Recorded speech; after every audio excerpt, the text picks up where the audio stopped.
Well, summer is now officially over and you're seeing some dark spots appear on your skin from accidental sun exposure. So now what are you going to do to correct it? Today I'm going to talk about my top 3 tips for preventing and reversing sun damage. First, what is sun damage? Sun damage is typically hyperpigmentation, and hyperpigmentation is a disorder that causes patches of your skin to become darker than the surrounding skin. It's triggered by an excessive production of melanin, and melanin is what gives pigment to your hair, eyes, and skin.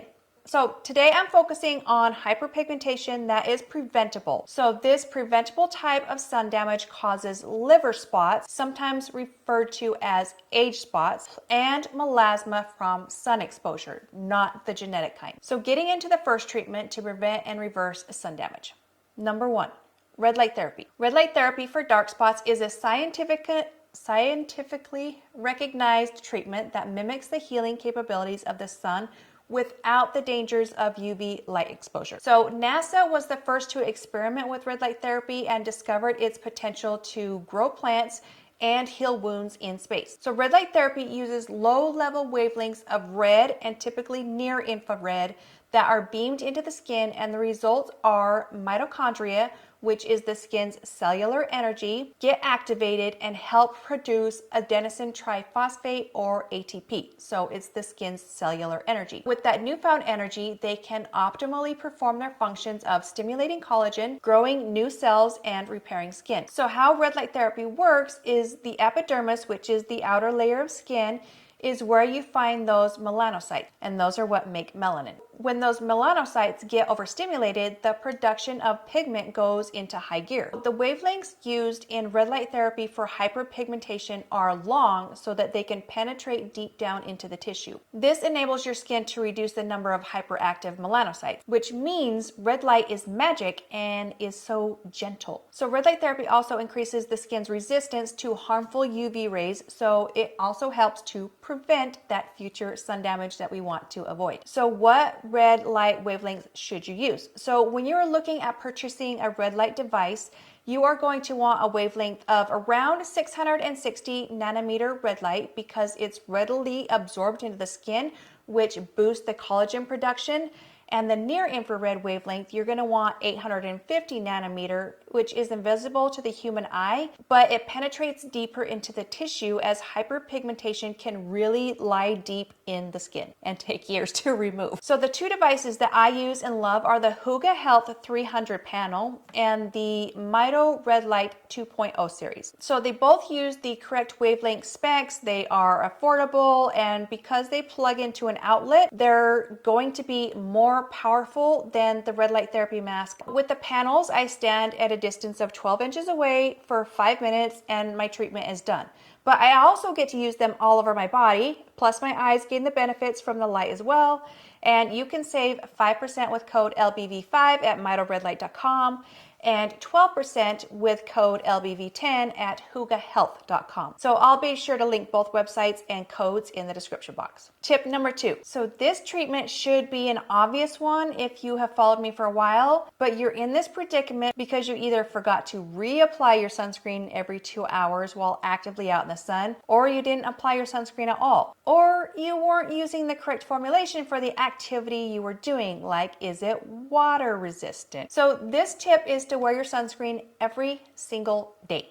By wearing your sunscreen every day, the skin has to do less work to correct and prevent future damage. So I know we all need vitamin D and we get the best form from the sun, but did you know that a minimal amount of vitamin D is produced in the face? But the face is the most sun exposed and the most prone to sun damage and skin cancer. So the back is the best place to get sun exposure for producing vitamin D because it's large, but you want to limit your time to early in the day. And I'm going to go ahead and pop up a graphic for like how much sun exposure you should aim for based on your skin's melanin. But as for your face, just wear a broad spectrum sunscreen, and if you are in water, be sure that you're using a water resistant formula. If you are prone to melasma though, you will want to use a mineral sunscreen like zinc oxide because it forms a shield against the UV rays versus the chemical that absorbs the UV rays within the skin. So my 2 favorite mineral face sunscreens are the Hero Super Light Super Beam Tinted Sunscreen, which leaves an awesome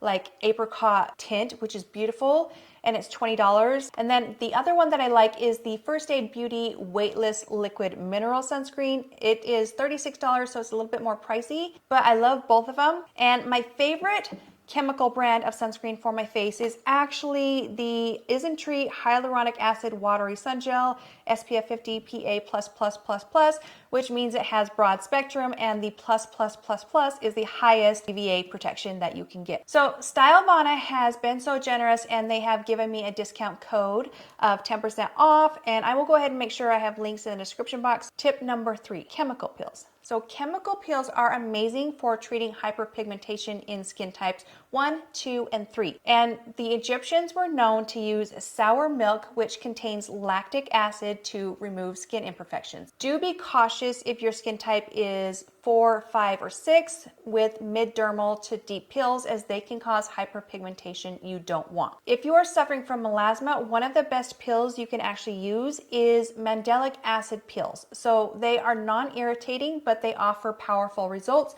I'll go ahead and link my favorite brand in the description box. So for sunspots, TCA pills, known as trichloroacetic acid, are your best bet. So they do have some downtime involved because the skin will peel. I peel for about 5 days on my face with TCA, but just remember that 5 layers of 13% TCA will go deeper than 1 pass of 20%.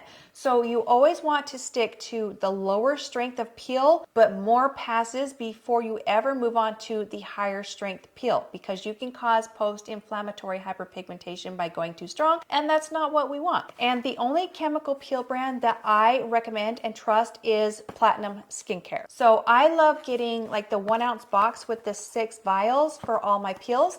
And I do have a discount code for you, LBV10, at checkout. I'll be sure to link that below. So their TCA formula comes in strengths 7% for eyes, 13% for face, and 20% for body. They also have a 30%, but that is for dilution only. So if you dilute it with half and half TCA plus half water, you're gonna get a concentration of about 15%. So darker skin types can use TCA pills, but they will need to treat with a pigment inhibitor like Favorite for a couple months before the peel. So salicylic acid is also another great option for darker skin tone. To see results, you'll want to do a series of 6 to 8 sessions over 3 to 4 months to get the ideal result. We do have a chemical peel playlist that I'll go ahead and link right here for you. But Platinum Skincare sends a book with each peel, which tells you how long to wait between each peel. And if you still have questions, their customer service is fast and phenomenal, and I trust Platinum Skincare exclusively for my peels. So I'll also be showcasing some of their peels on my channel this winter, so be sure to subscribe so you don't miss out on that. So there you have it. Those are my top 3 steps to prevent and revert sun damage in the skin. If you like this video and found it informative, please be sure to hit that like button before you swipe away so that YouTube will recommend it to more people.